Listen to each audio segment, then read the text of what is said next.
Hi everyone, welcome to this Sketchbook Time video where I'm also going to be answering your questions in a Q&A throughout the video.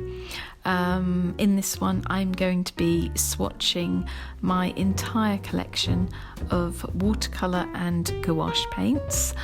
I spoke a little bit about this in the studio vlog that I posted the other day, so if you'd like to find out a little bit more about why I'm doing this, you can go over to that video if you haven't already and watch that.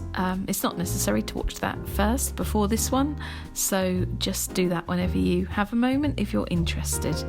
But I'm going to have a whole series of watercolour videos coming up soon, and yeah, this kind of relates to that. So in this video you're going to get quite an insight into my watercolour collection, and that's as it is at the moment because, as I said in the other video, I'm going to be adding to it quite extensively, and underneath each swatch I'm going to write the brand name, the name of the colour, and then also any pigment information, because I think that that's quite useful to have and I wanted to have that to hand as well.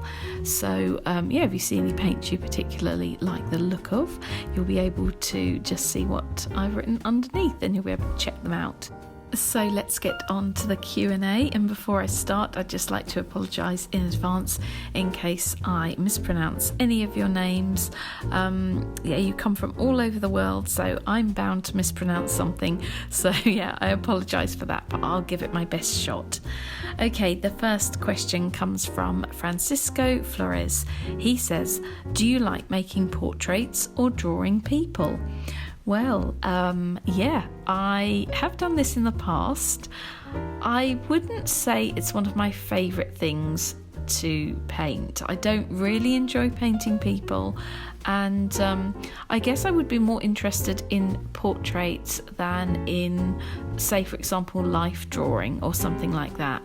But you may have noticed that a lot of my, well, all of my landscapes are pretty much unpopulated apart from maybe sheep and birds. I would quite like to get into painting animals a bit more, by the way. But yeah, as for people, I did actually do a portrait of Morrissey a while back. That was a painting on canvas, and it was especially for an exhibition in London. It was for No More Grey Gallery in Shoreditch, and there was this big tribute show to the DJ John Peel shortly after he'd died, and the organiser asked me whether I would paint Morrissey, and so I gave it a go, and it actually turned out okay. I was quite pleased with it. But yeah, I did more drawing of people when I was a lot younger and I was kind of practicing my art, and then I realised that I was far more into landscapes and still life, although I haven't done any still life for ages, and nature and so on. So I don't know, I may go back to it one day. But yeah, it could be interesting now I've become a little bit more established, and yeah, I'd like to see maybe what I could do with a portrait. Yeah, that's an interesting question. Thanks, Francisco. Den Char asks, do you have a favourite colour palette in acrylic gouache, like with coloured pencils? Is it the same? I would say it probably is pretty similar. I think my colour palette choices are quite consistent regardless of the materials I'm using. So I tend to go for generally quite a muted colour palette, but I am actually getting braver in my colour choices, and I'm adding in colours that I wouldn't have necessarily used that much before. For example, oranges and pinks and rusts. Maybe I used rust before, but I'm kind of adding a little bit more warmth and a little bit more energy, slightly brighter colours. I think they're contrasting nicely with the more muted and darker colours. I'm really getting into colour palettes actually. It's always been quite a thing for me, but I'm becoming even more interested in them, so look out for some videos that are coming up soon regarding colour palettes.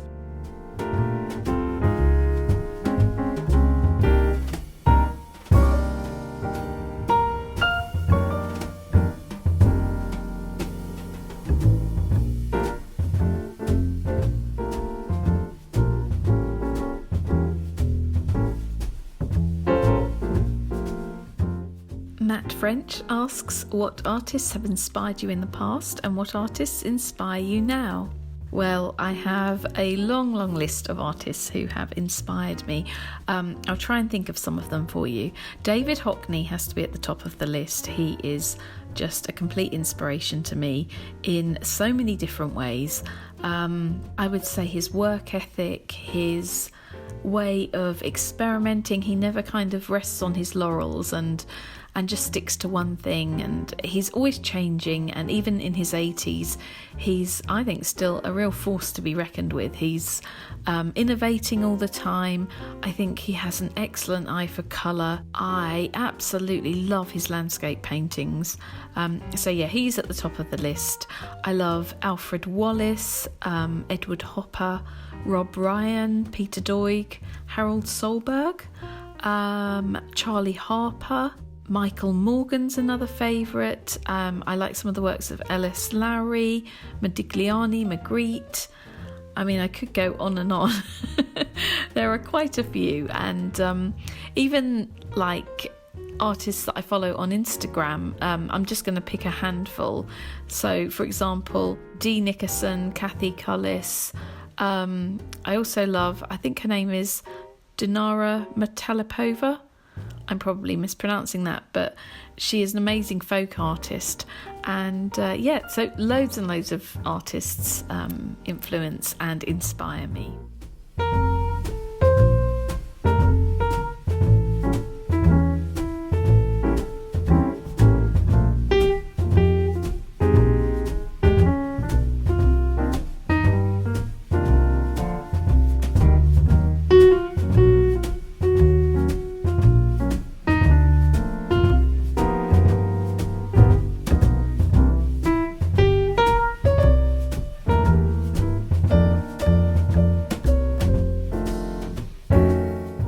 Carolina Neatre says, thanks for your videos. I put them on when I need some inspiration and sometimes enjoy painting along with you. Oh, I love that. What do you do to help the creativity flow? Do you use reference? And if so, what is your process with that? Thank you. What do I do to help the creativity flow? I have a huge list of ideas whenever I think of something that I think I might like to paint, or I think of a certain way of painting it or a certain colour palette.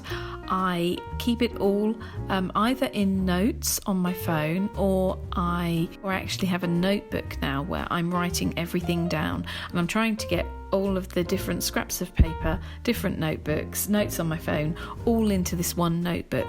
So it's kind of like this this one thing that I can reference whenever I am maybe a little bit stuck and don't know what to work on next, which doesn't happen that often, but if I'm kind of feeling a bit overwhelmed with a lot of ideas, I might go through that. I've got different sections in the book for canvas paintings, watercolour paintings, drawings, different videos I want to make. It's like really all of my creative output. So yeah, I just jot it all down in there. And also for reference, I would say I take a lot of photos when I'm out walking, so often I'll go through my phone and I'll look at the different photos, the nature photos, for reference. I think that pretty much covers my process.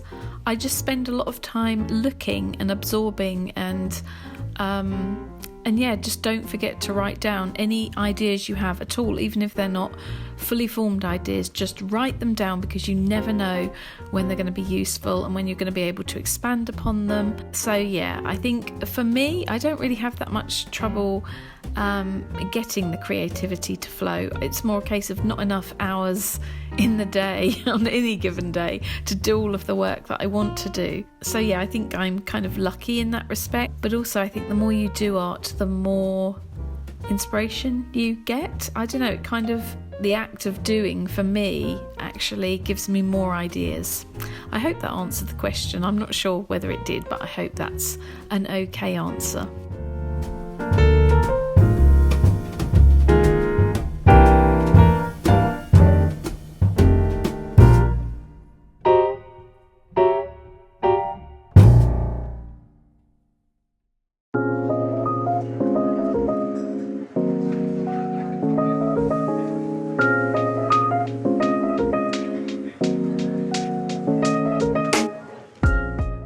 Udishi or Udeshi says, I would love to know how you come up with a project idea and then a colour palette for that. Well, I think I kind of answered this question in the last answer. So basically I have loads of project ideas. I've written them all down so that I don't forget any of them. Even if they don't seem like that fully formed or that important at the time. If it's just like a little seed of an idea, I'll still write it down. So I would perhaps, if I was a little bit unsure of what I was going to work on, I would look through my list. And as for the colour palette, well, I have quite a defined colour palette for all of my works anyway, so I just think about which emotion or feeling I would like to evoke, the atmosphere a piece should have. And for example, if it's a night landscape, then it's going to be really rich blues and greys, maybe some browns in there, or maybe if it's a snowy landscape, it's going to have some kind of layered white.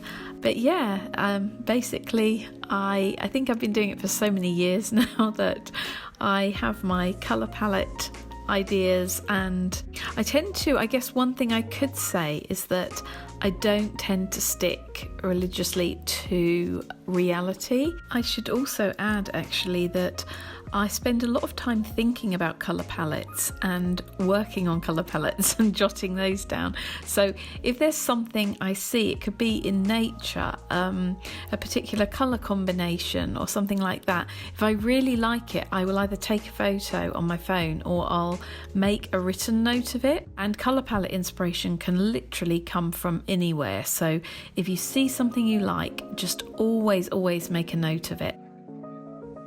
Agent Apricot, I really love that name, says, I love your work, so beautiful.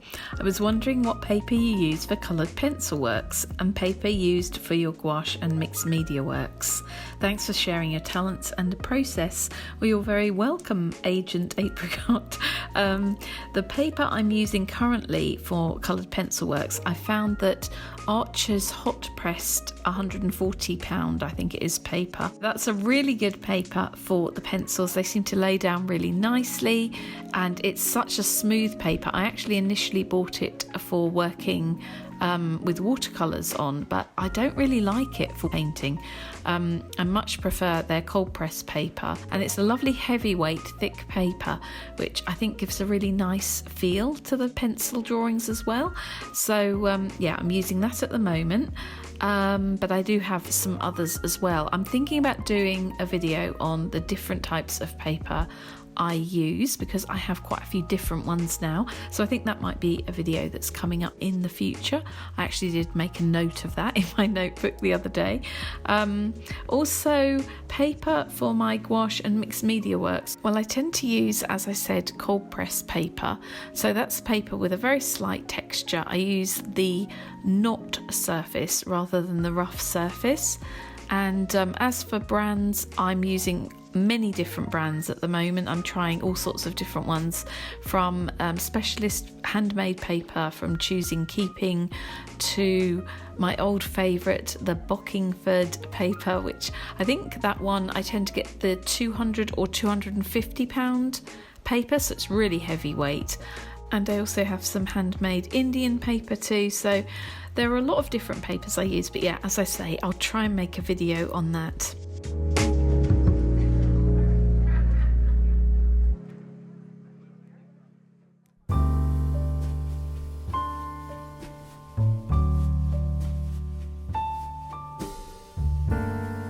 Neon Black Art says, do you have planned out financial goals or X number of pieces collections per year for your art business, or do you find them restrictive and prefer to go with the flow and create in your own time? I know personally it's hard to find a balance. Having goals can be motivating, but the pressure to hit them can lead to frustration and lack of creative freedom. Ah, right, okay. This is a really interesting question. I would say that I tend to find goals quite restrictive. So I do prefer to go with the flow.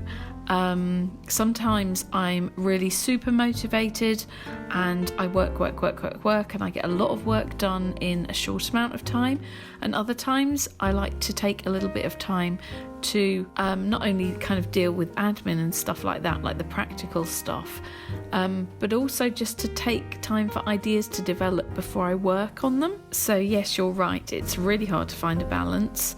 I would say that I am much more of a go with the flow kind of person, which is why I stopped taking on so many commissions for companies, like illustration commissions, because I'm just not interested in being restricted like that anymore. I did it for so many years, and it actually at times made me quite ill because I would be working all hours. I would feel like I was sacrificing my own projects and my own work. It was important for me to do it because I think, obviously it earns you money and that's really important. But I feel like I'm at the stage in my career now where I've put in all of that hard work and sacrificed a lot of what I wanted to do for work that I kind of felt I should be doing or I needed to do. So over the last couple of years, I've made a conscious decision to cut down on that type of work and just go with the flow a little bit more, try and allow myself the time to develop my own ideas. I kind of have financial goals, but not really. I would say that at the moment, what I'm aiming to do is to update my shop roughly once a month, maybe twice if I have two smaller collections. So I do have that as a goal, and I think that that's really helping to keep me on track with creating a certain number of pieces and gaining that kind of regular income, which is important. But yeah, it's really hard to find a balance, but I think it's important to try and find a balance, and that's what I'm constantly striving for.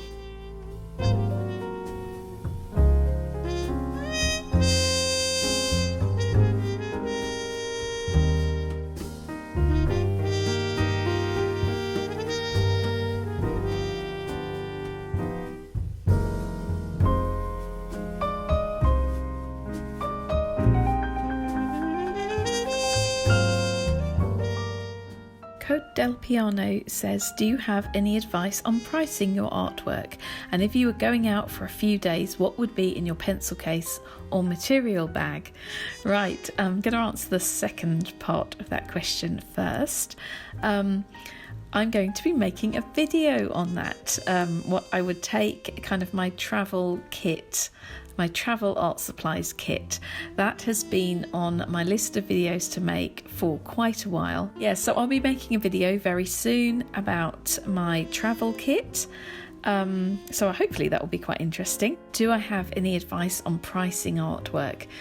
Okay, the general rule that I tell everyone is something along the lines of the first price you think of, raise it by 20%, because as artists we are chronically undervaluing our work. For years I sold my work too cheaply, and ironically when I've put the prices up, it's actually sold better and more quickly. I think people expect you to value your work, and the right buyers will be there when you do.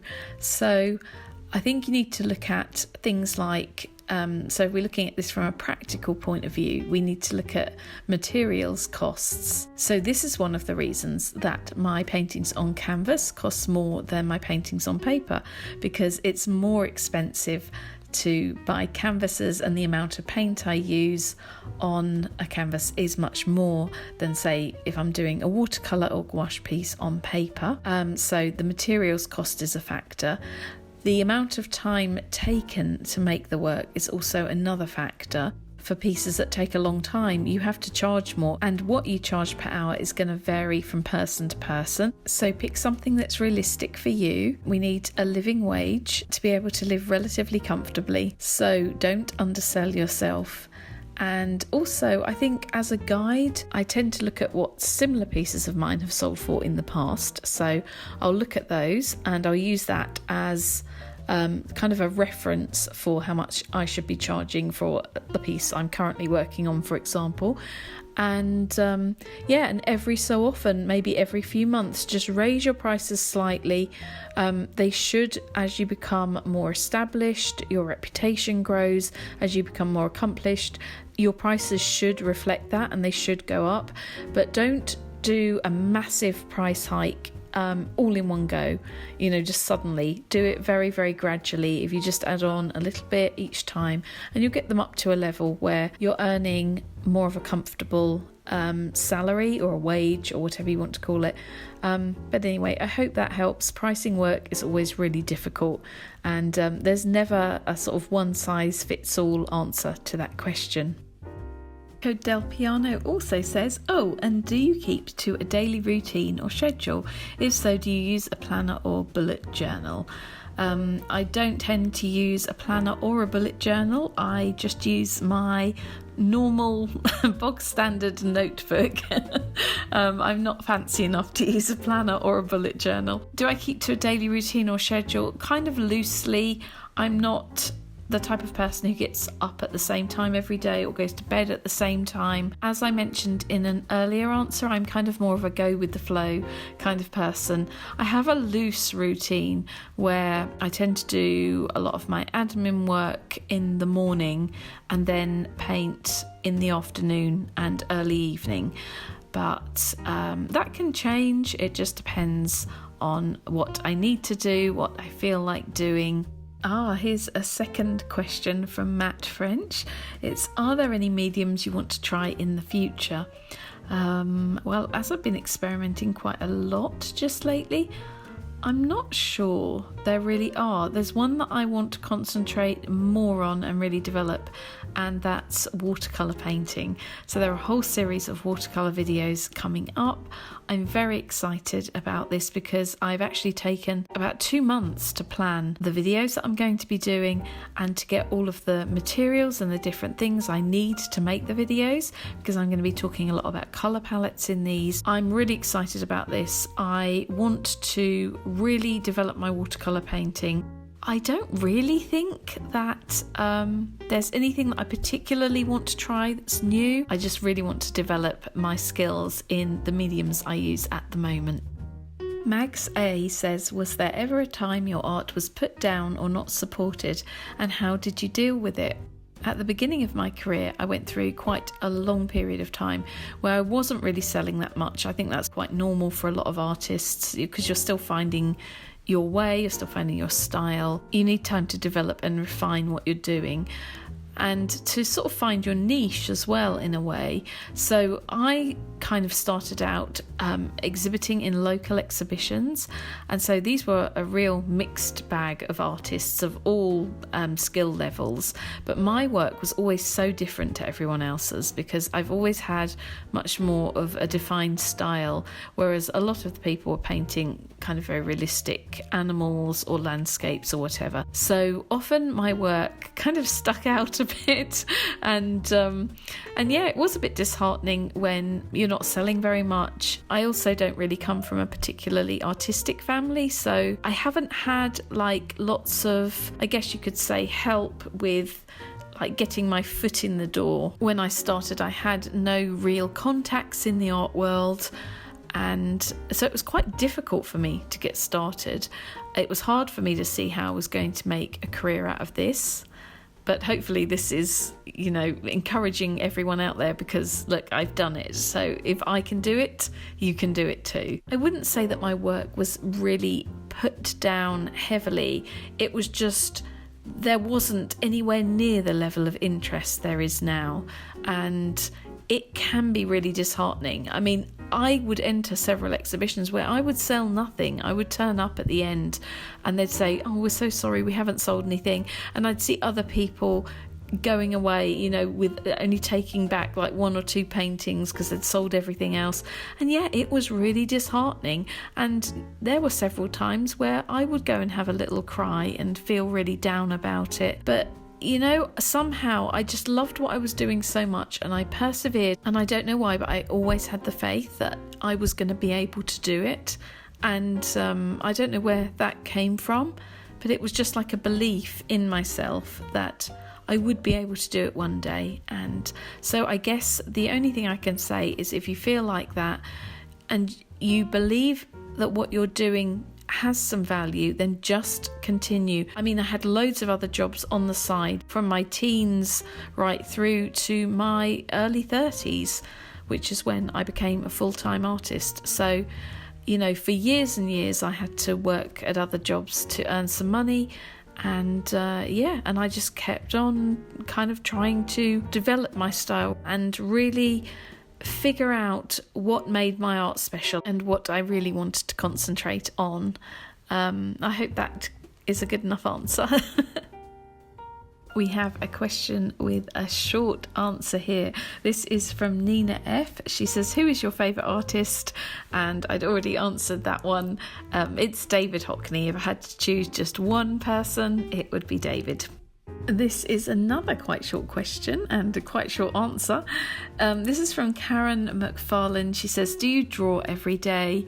I don't draw every day, but I draw or paint most days. So I'm pretty much always working. Even if I'm not actually physically drawing or painting, I'm generally working on my social media or my website or something like that. Or I'm basically just jotting down ideas in my notebook. So I'm always working on something, but maybe not drawing or painting. Valerie R asks, let's pretend you are no longer interested in visual arts. What career path would you then go for?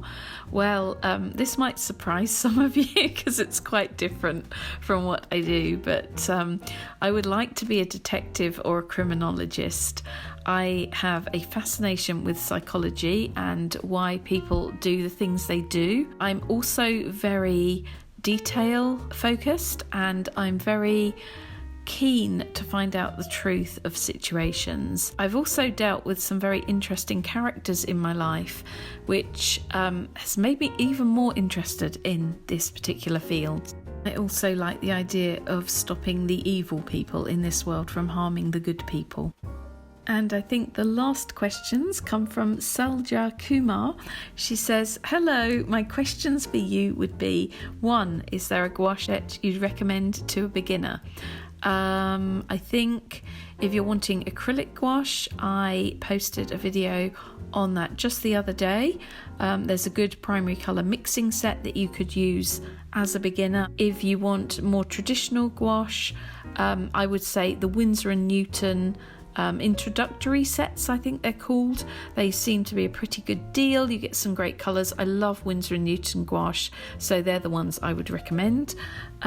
She has 2. I really love the limited colour palette you use and was wondering how you choose which colours work well together. I've talked a little bit about that in previous questions, but I'm actually going to be doing more videos. They're coming up very soon and I'll be going in depth about how I'm putting colour palettes together. So keep your eyes open for those videos. Anyway, thank you all for your questions. They've been really interesting to answer. And this has been quite a long video, so thank you very much for watching. I hope you enjoyed it. Let me know what you think in the comment section below. Give it a like if you liked it. And thanks, and I will see you again in the next video.